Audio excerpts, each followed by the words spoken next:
12-tone may struggle to find the key of Sweet Home Alabama, further disadvantaged by Adam Neely's fallacious commentary on the topic.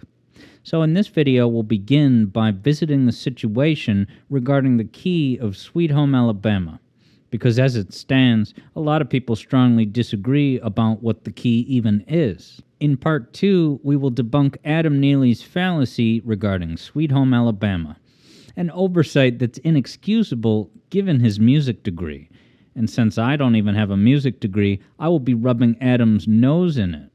And finally, in the finale, I will be delivering Adam Neely his sentencing, which will specify what Adam needs to do in order to help 12-tone prepare for the Sweet Home Alabama situation. As we plow onward in this video series, Debunking Adam Neely. Here we go. Because if 12-tone's assessment of Sweet Home Alabama might hypothetically earn a 67, Adam's evaluation as it is earned an 82, which is better than 12-tone might get, but the point is it needs to be a 96 like I have earned, and there's no excuse. So let's dive into it here with the Sweet Home Alabama chords at the center of the controversy. So listen to the chords here now as I play them on the piano, and decide in your mind which chord is the tonic home bass chord of 1. Sweet Home Alabama, Lord, I'm coming home to you. All right, what do you think? We're ready to rip the Band-Aid off. Guys, the key of the song is D, no doubt. It's this first chord here, which makes the chord in total 1, flat 7, 4. Okay? 1, back to 1 each time you cycle through the loop. So the song starts on the 1 chord and then spends the last chord of the sequence on that 4 chord. Okay? But other people out there will firmly tell you that the key is in fact G.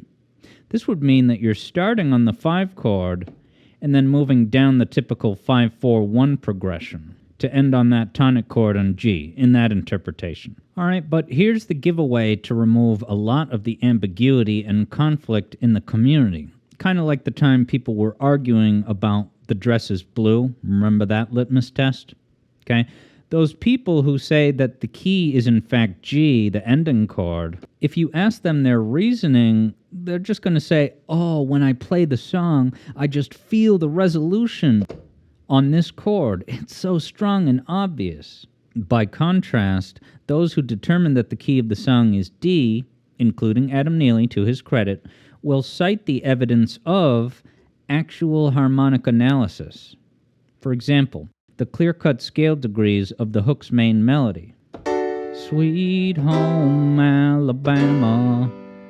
That's scale degrees 3, 2, 1, 1, 1. It's just a simple 3, 2, 1. Figaro, Figaro, knock, knock, knocking on heaven's door. Okay, 3, 2, 1. That is very clear, tonally returning to the tonic home bass note of 1 on D for that entire cycle of the main hook. So that brings us to 12-tone, who puts heavy emphasis on that field test, which flies in the face of actual harmonic analysis. Now, his infamous example is his video analysis of Message in the Bottle by the Police, which features a very conventional set of chord roots in the natural minor mode, and even an explicit walk up and down the scale. 1, 2, 3, 4, 5, 4, 3, 2, 1. But 12-tone, in his determined approach, disregards those components, omits them from the video, and then decides what the key of the song is solely by singing along to a specific isolated excerpt of the melody and deciding where he feels the melody is moving to resolution. That's why 12-tone is part of the most at-risk demographics who are most prone to misidentifying the key of Sweet Home Alabama. 12-tone has articulated his theory thought process at length, and it has all the hallmarks of someone who would approach Sweet Home Alabama to feel that, oh, it resolves on that last chord. And that's because this particular song has that curious alignment of the planets that results in an aural illusion, as in a sound illusion. Now, an aural illusion is like the sound equivalent of an optical illusion. Look at this checkerboard pattern here, specifically at the squares marked A and B. Now ask yourself, which one is darker, A or B? Take a moment to think about it. Which square is darker? The answer will blow your mind. Okay, the answer is that the darker box is neither. Check it out. They are the exact same shade of gray. Can you believe that? So what's happening here? The checker pattern and the shadows provide a particular context, a specific environmental arrangement that will throw off the relative comparison of darkness in your brain. Sound familiar?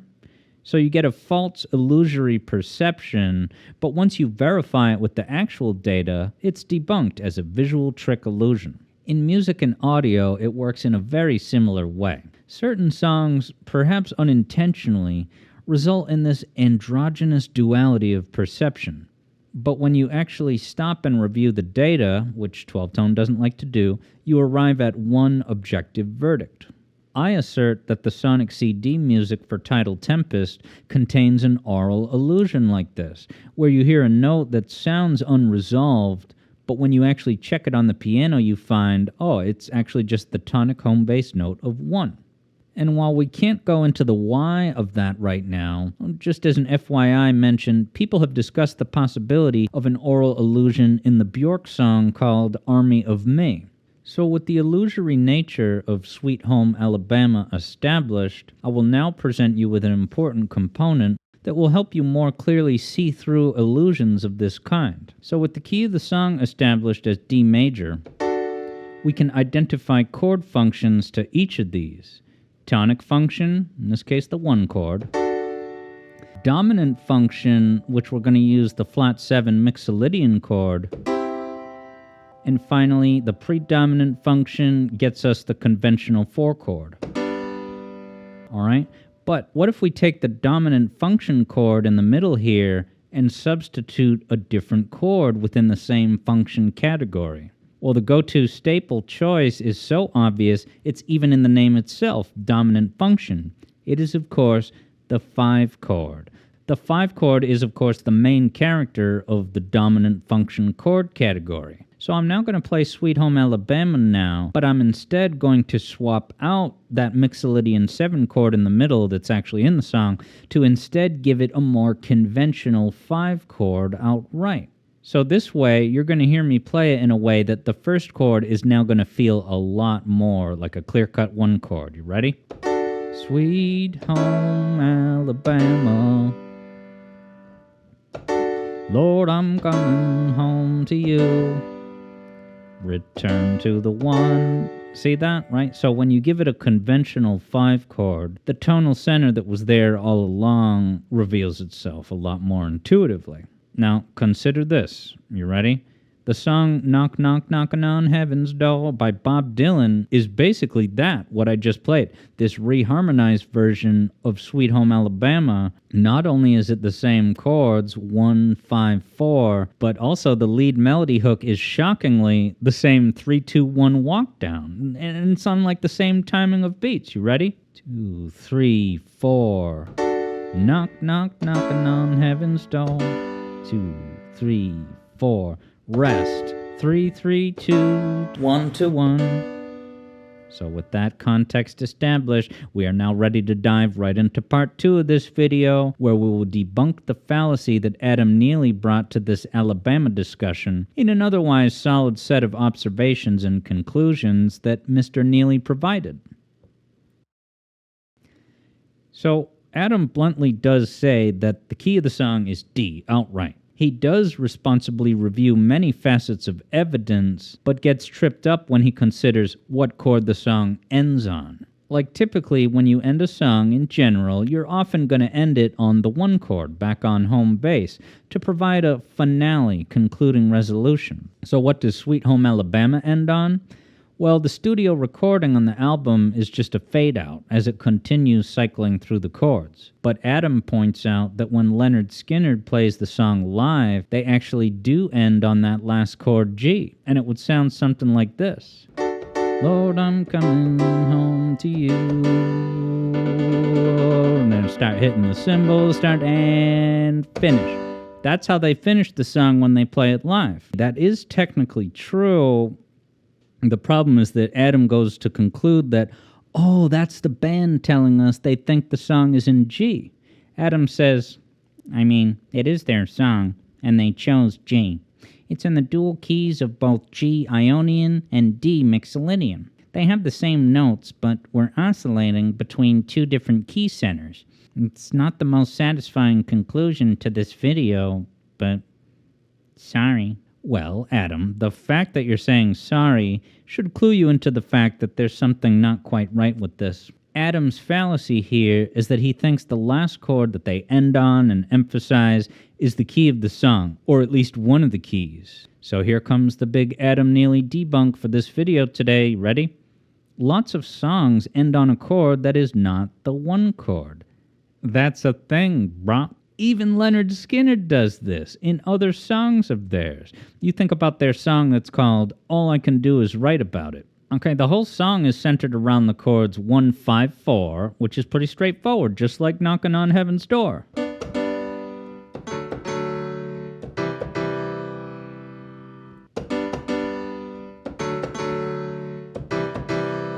That's what you get for the majority of the song, but then at the end, it actually ends crashing on the 6th chord, which diatonically is the minor 6th chord.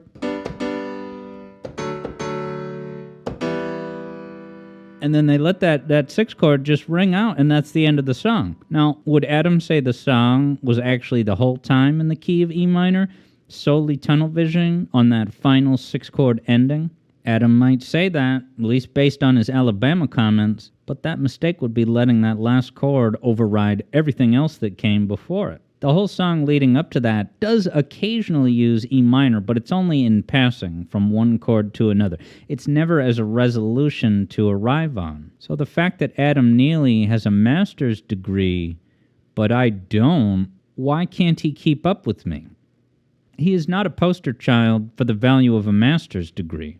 Those studies flood you with so many artificial constructs that don't actually get used in the real world, that you lose the forest for the trees, and Occam's razor is misplaced permanently.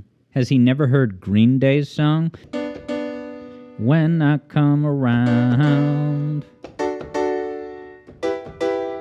when I come around.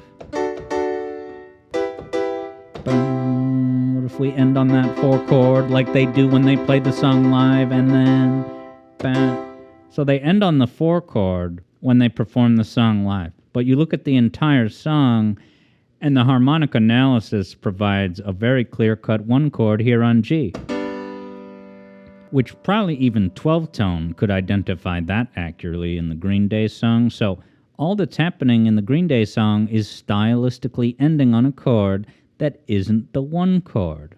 Adam, ending on the 1 chord is so incredibly common in music that wouldn't it be disturbing if no band ever subverted that? We would expect to see this here and there. I mean, the Beatles did it in the song From Me to You. The Killers did it in Mr. Brightside. I'm not even going to play those. Show some respect. Adam has spent so much time and effort immersing himself in New York City higher learning that it has impaired his ability to see Alabama clearly. Adam is circling the block in order to cross the street. And that's why we've arrived at the finale of this video, where I will now be delivering Adam Neely his sentencing, which will specify what Adam needs to do in order to atone for this situation, so as to help 12-tone prepare for Sweet Home Alabama. Adam Neely, I sentence you to make an addendum to your Sweet Home Alabama policy that factors in all the songs mentioned today that very blatantly do not end on the tonic.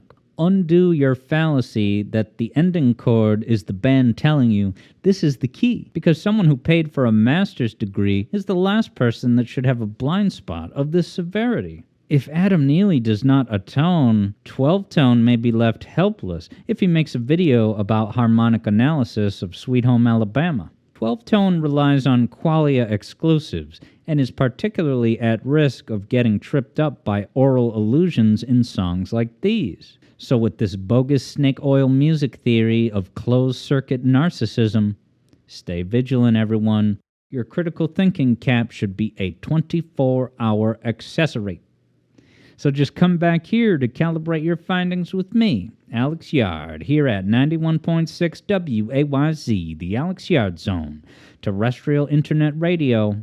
If you see us running, try to keep up.